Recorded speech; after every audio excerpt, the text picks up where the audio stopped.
AC voltage applied to a capacitor. तो suppose करो कि मान लो मैंने एक सिंपल क्वेश्चन पूछ रहा हूँ मैं कि मान लो मैंने डीसी से कनेक्ट कर दिया, मैंने एक बैटरी को लगा दिया एक कैपेसिटर के साथ, ये मेरा कैपेसिटर हो गया और ये मैंने बैटरी को कनेक्ट कर दिया। तो क्या होगा इसमें? मान लो यहाँ से करंट जा रहा है, तो होगा क्या इसमें? जैसे जैसे कैपेसिटर चार्ज होगा तो क्या होगा फिर? बोलो क्या होगा? चार्ज होने के बाद क्या होगा इसमें? बोलो बच्चों।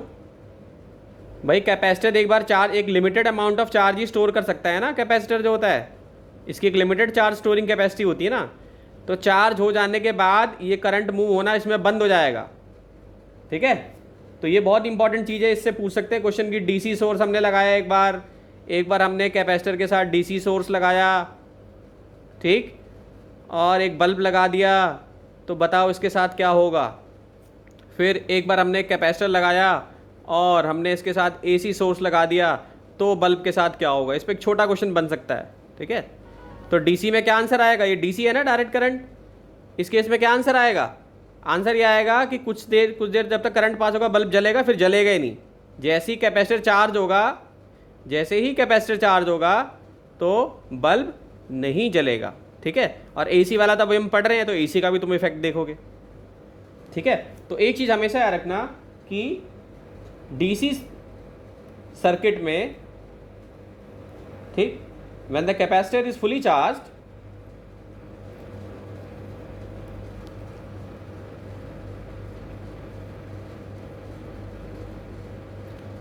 is fully charged,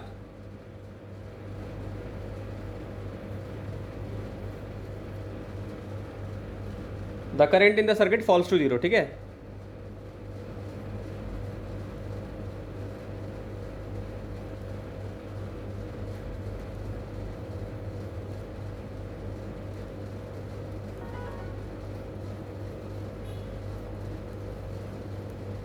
ठीक है, लिख लो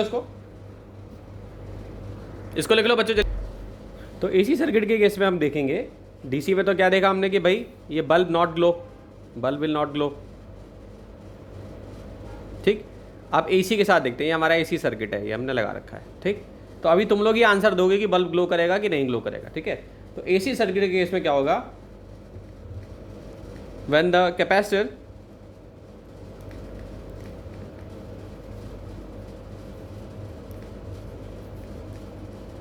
अभी दोबारा रिपीट कर दूंगा, is connected to an AC source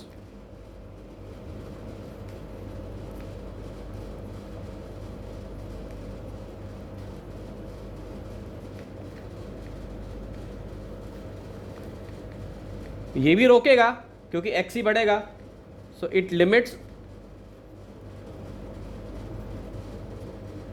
और रेगुलेट्स द करंट,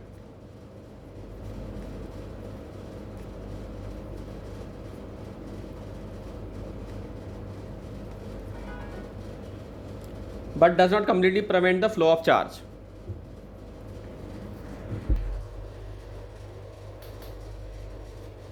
ठीक है। तो does not completely prevent the flow of charge, तो इस केस में क्या होगा? बल्ब जो है करेगा ग्लो, ठीक है। यही क्वेश्चन आया हुआ 3 बार बोर्ड में पूछा हुआ है कि एसी के साथ कनेक्ट करते हैं और डीसी के साथ कनेक्ट करते हैं तो क्या होता है, ठीक है। ये बहुत इंपॉर्टेंट चीज़ है, ये ऑलरेडी सीबीएसई में आज। सो हमारे पास एक सर्किट है, इसमें एसी सोर्स हमने अप्लाई कर दिया, ये हमारा कैपेसिटर है,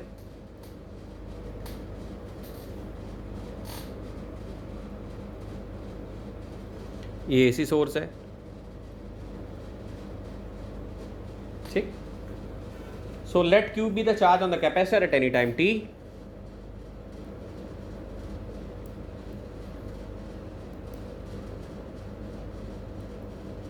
ठीक है। कुछ चार्ज है कैपेसिटर पे,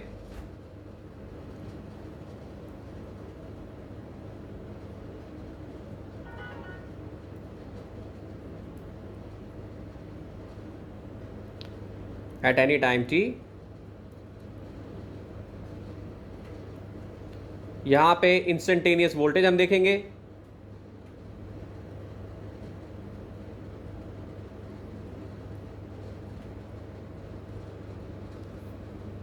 V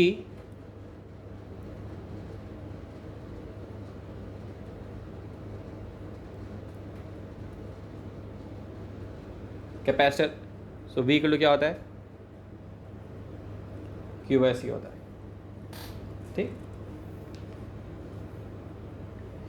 इस V को AC के टर्म्स में हम लिख सकते हैं Vm sine omega T equal to Q by C, क्योंकि AC में रेट चेंज हो रहा है चार्ज का, फ्लो का जो चार्ज का जो फ्लो है वो टाइम के साथ उसका रेट बदल रहा है।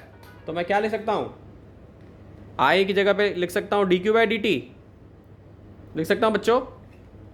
तो I और इसको अगर मल्टीप्लाई कर दूँ तो क्या हो जाएगा, Q को क्या लिख सकता हूँ मैं यहाँ पे, C Vm sine omega T, और I को क्या लिख सकता हूँ मैं, dQ बाई dt। तो इसको डिफ्रेंशिएट कर सकता हूँ d बाई dt, और क्या लिख सकता हूँ इसको, Vm को पहले लिख लूँगा C साइन ओमेगा टी। ठीक है, इसको डिफ्रेंशिएट करूँगा तो साइन का हो जाएगा कॉस ओमेगा, एक एक्स्ट्रा और आ जाएगा हमारे पास, तो ये बन जाएगा पूरा का पूरा omega C Vm cos omega T. बेटा इसके लिए डिफ्रेंशिएशन आनी चाहिए, मैथ्स का कॉन्सेप्ट है, ये फॉर्मूला आपको आना चाहिए। ठीक है, अब यहाँ तक समझ में आया सबको। अब आते हैं कॉस ओमेगा टी को हम क्या लिख सकते हैं,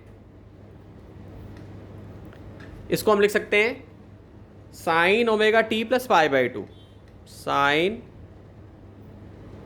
omega T plus pi by two. ठीक है, इससे लिख सकते हैं इसको।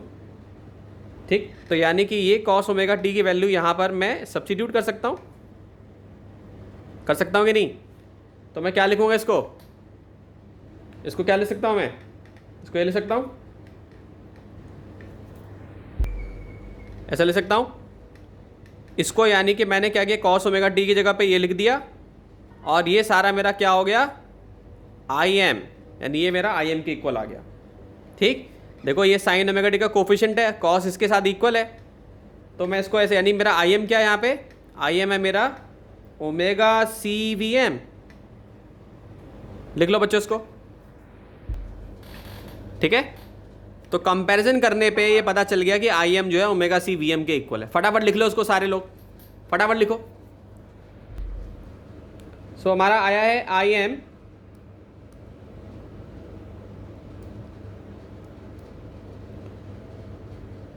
इक्वल टू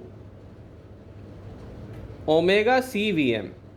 तो इसको ऐसे भी लिख सकता हूँ ना मैं, मैथमेटिकली ऐसे भी तो लिख सकता हूँ, V M upon 1 upon omega C, जैसे A upon B by C लिखूँ तो ये इसके इक्विवेलेंट ही है ना, A into C by B के। तो इसको ऐसे भी तो लिख सकता हूँ मैं, क्योंकि ये सेम ही चीज़ है, ओमेगा सी ऊपर मल्टीप्लाई हो जाएगा, 1 नीचे आ जाएगा, हर चीज़ के नीचे 1 ले सकते हैं।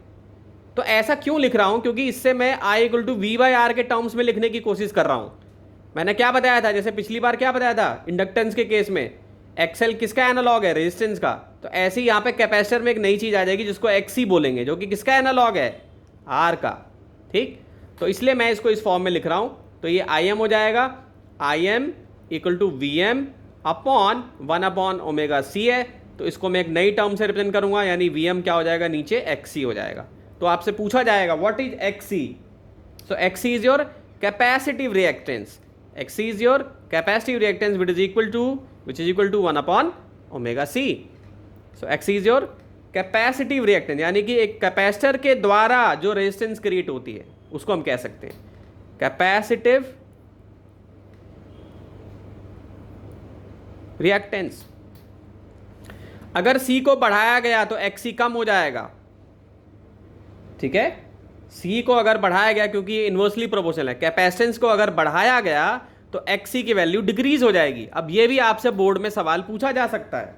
पहले तो आपसे 1 नंबर की डेफिनेशन पूछी जाएगी, व्हाट इज XC।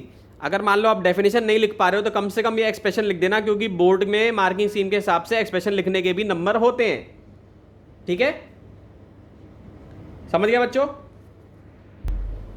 तो 1 अपॉन ओमेगा सी को और कैसे लिख सकता हूं बच्चों में, 1 upon 2 pi frequency into this C. ठीक है, ऐसे भी लिख सकता हूं। तो एक बहुत प्यारा सा क्वेश्चन है जो कि 3 बार आया हुआ है 10 साल के पेपर, अगर आप उठा के देखोगे तो आपको ये मिलेगा। इससे पहले भी स्टार्ट होने से पहले मैंने डिस्कस किया डीसी के केस में क्या होगा, ठीक है, और एसी के कोर्स में एसी के केस में क्या होगा। ठीक, तो 4 पैमाने हैं जिसपे कि हमें इसको टेस्ट करना है। हमें देखना है कि कैपेसिटिव रिएक्टेंस की वजह से, यानी ऐसे इस कनेक्शन में अगर हमने लगा दिया तो ये जो बल्ब है, बल्ब की ब्राइटनेस पे क्या असर पड़ेगा अगर हम कैपेसिटेंस को रिड्यूस कर दें, कैपेसिटेंस को इंक्रीज कर दें, फ्रीक्वेंसी को इंक्रीज कर दें, फ्रीक्वेंसी को डिक्रीज कर दें। ठीक, कुछ चीज़ें नहीं पूछी गई लेकिन मैंने ऐड कर दी इसमें कि मान लो आने वाले टाइम में पूछी जा सकती है। तो फटाफट सोचो आप लोग, ठीक है, फटाफट सोच। सबने सोच लिया? तो सबसे पहली चीज़ कि ये ग्लो करेगा कि नहीं करेगा ये बताओ पहले। मैंने स्टार्टिंग में ही लेक्चर शुरू होते ही बता दिया था कि ग्लो तो करेगा ही भाई, ग्लो तो करेगा ये बल्ब। ये तो आंसर क्या होगा? यस, ग्लो तो करेगा, ग्लो होगी इसमें। ठीक है, अब आते हैं कैपेसिटेंस को रिड्यूस करने से और इंक्रीज करने से क्या होगा। तो अभी अभी मैंने ऊपर यहाँ पे फॉर्मूला बताया, इसका कलर चेंज कर लेता हूँ मैं, रेड पेन से बताता हूँ इसको। अभी अभी ये फॉर्मूला बताया मैंने। तो XC किसके इनवर्सली प्रोपोर्शनल है बच्चों? C के है ना। C को बढ़ा दिया आपने तो XC कम हो जाएगा। और XC मैंने क्या बोला था? XC क्या है? इनडायरेक्टली रेजिस्टेंस ही है।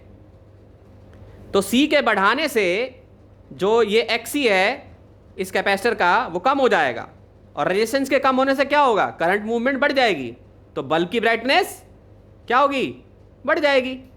ठीक है, इसको अगर उल्टा करें हम, C को हमने कम कर दिया तो XC बढ़ जाएगा, XC बढ़ जाएगा तो रेजिस्टेंस बढ़ जाएगा, और रेजिस्टेंस बढ़ जाएगा तो क्या होगा? करंट पे असर पड़ेगा, इसका जो ग्लो है वो कम हो जाएगा।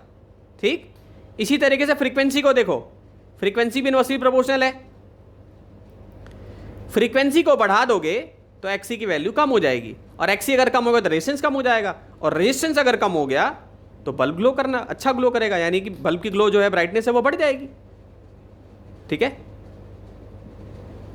अब एक क्वेश्चन और ऐड हो सकता है कि डाइलेक्ट्रिक इंसर्ट कर दें तो क्या होता है। तो डाइलेक्ट्रिक इंसर्ट करने से क्या होता है ये हमने पढ़ा हुआ, इसको भी पूछा जा सकता है, अभी तक नहीं पूछा गया है, क्या पता पूछ ले कि डाइलेक्ट्रिक इंसर्ट कर दिया अब क्या होगा। तो डाइलेक्ट्रिक इंसर्ट करने से क्या होगा? कैपेसिटेंस बढ़ती है। ठीक है, याद है ये formula, C = K ε0A/d। Dielectric insert करते ही क्या हो जाता था? हमारा C बढ़ जाता था, बढ़ता था ना। तो ये अभी तक बोर्ड में नहीं आया है, क्या पता पूछ ले। तो अगर हमने C को बढ़ा दिया क्या होगा? डाइलेक्ट्रिक डालने से C बढ़ जाएगा, C बढ़ेगा तो XC कम हो जाएगा, यानी कि बल्ब की ब्राइटनेस तब भी ग्लो करेगी। सबको आया समझ में? फटाफट अपनी अपनी कॉपी में सॉल्व करके देखो एक बार। 3 बार बोर्ड में आया हुआ है ये, 3 क्वेश्चनों का सार दे रहा हूं पूरा, 3 क्या आने वाले क्वेश्चन का भी सार दे रहा हूं, और 3 बार आ चुका है बोर्ड में ये, और दोबारा पूछा जाएगा, यही पूछा जाएगा कि एक बार DC लगा एक बार इसी। इसका बहुत ही बढ़िया क्वेश्चन है ये, बार बार पूछा जाता है। ठीक है, सबको आया? नहीं आया तो फिर से बोलो, फिर बताऊंगा। तो C के कम होते ही, कम इसका मतलब है डिक्रीज होते ही XC इंक्रीज करेगा। ठीक है, और इंक्रीज करते ही ब्राइटनेस क्या होगी?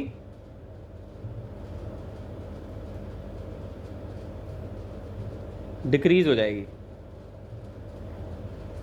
ठीक है, फ्रीक्वेंसी के बढ़ते ही XC कम हो जाएगी और brightness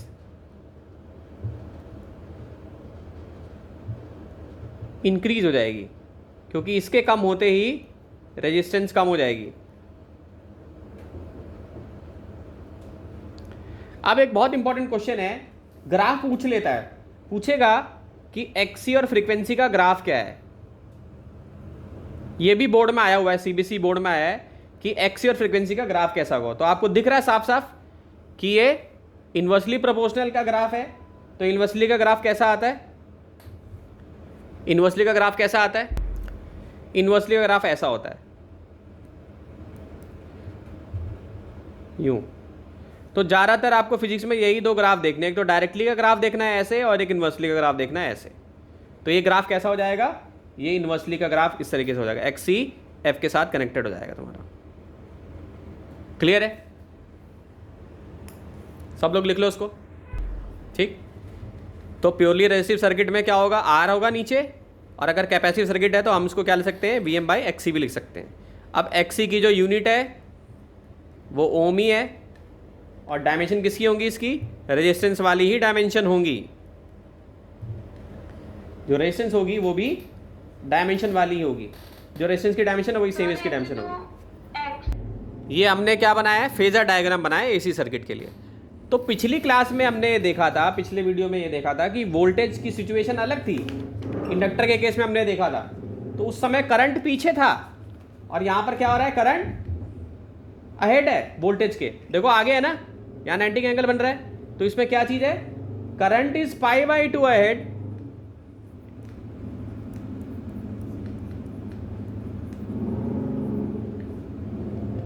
of voltage.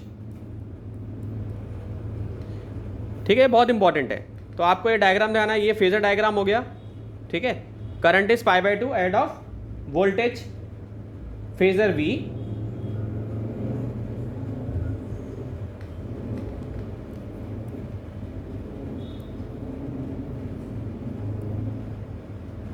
As they rotate,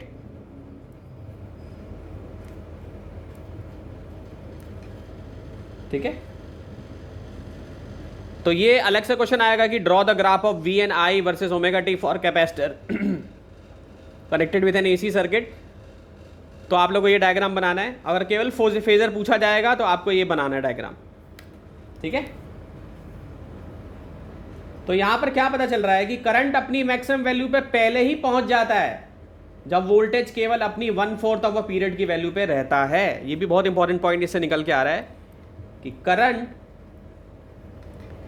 reaches its maximum value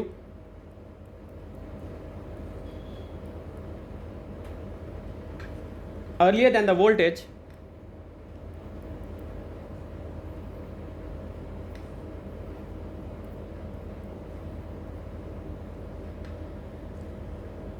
by 1/4 of a period।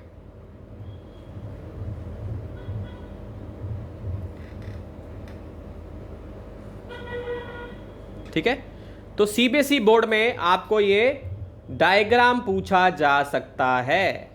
ठीक है, कि भाई AC सर्किट को अगर हम अप्लाई करते हैं AC सोर्स के साथ, यानी हमने एक AC लिया है, कैपेसिटर लिया है और एक AC सोर्स लिया है, उसको कनेक्ट कर दिया है, तो उसका फेजर डायग्राम कैसा आएगा। ठीक, करंट इसमें लीड करेगा, तो एक ग्राफ बनाने के लिए आ सकता है। अब हम निकालेंगे इंस्टेंटेनियस पावर कितनी है, एवरेज पावर इसकी कितनी है। एक इंस्टेंटेनियस पावर निकालेंगे, एक एवरेज पावर निकालेंगे। ठीक है,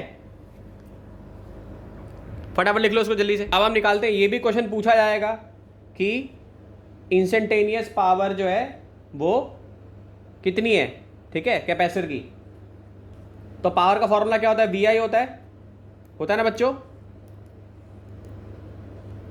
तो कैपेसिटर की निकाल रहा हूं तो C लिख दूंगा मैं इसको। फिर V की जगह पे क्या लिखूंगा मैं, Vm sin ओमेगा टी। शुरू से ये फंक्शन हम यूज कर रहे हैं हम। और इसके I की जगह पे क्या लिखूंगा मैं, Im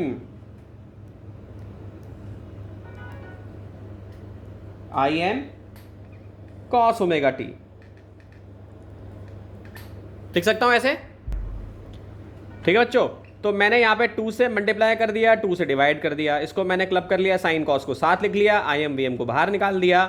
तो एक फॉर्मूला होता है 2 sin theta cos theta sin 2 theta के इक्वल होता है। तो उस हिसाब से 2 sin omega T cos omega T sin 2 omega T के इक्वल होगा। ओके, सो ये क्या आ जाएगा,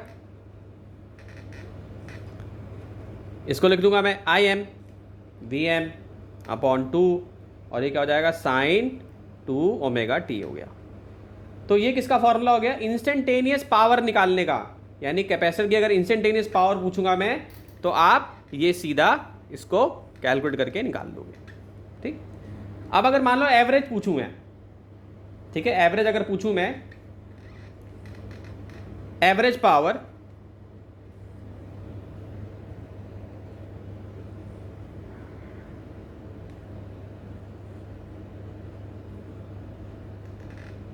क्या होगी यहां पे, अब बताओ।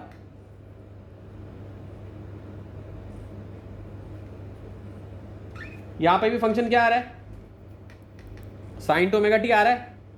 यस एग्जैक्टली 0 होगी यहां पे भी। पूरी एवरेज पावर ओवर 1 साइकिल या ओवर अ कंप्लीट साइकिल 0 हो जाएगी।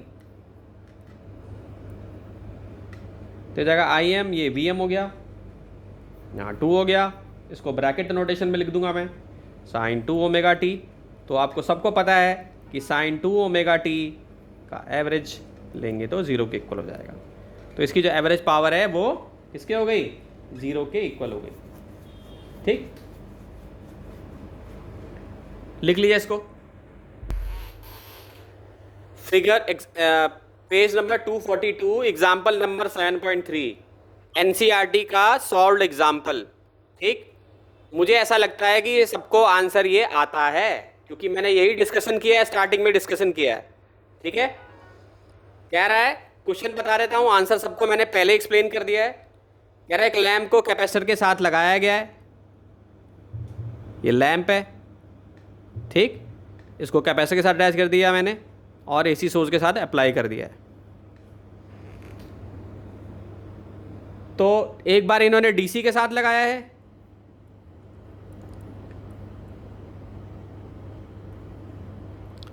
और एक बार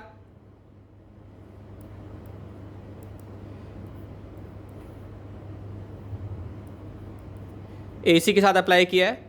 तो दोनों ही केसेस में मैं आंसर आपको बता चुका हूं। फिर भी आप लोग एनसीईआरटी पहले क्या करें कि वीडियो को रोककर, ठीक, अपने आप सोचें कि इसका क्या आंसर हो सकता है, और फिर देखें कि आपका आंसर सही है कि गलत है। ठीक है, आंसर इसी में छुपा हुआ है।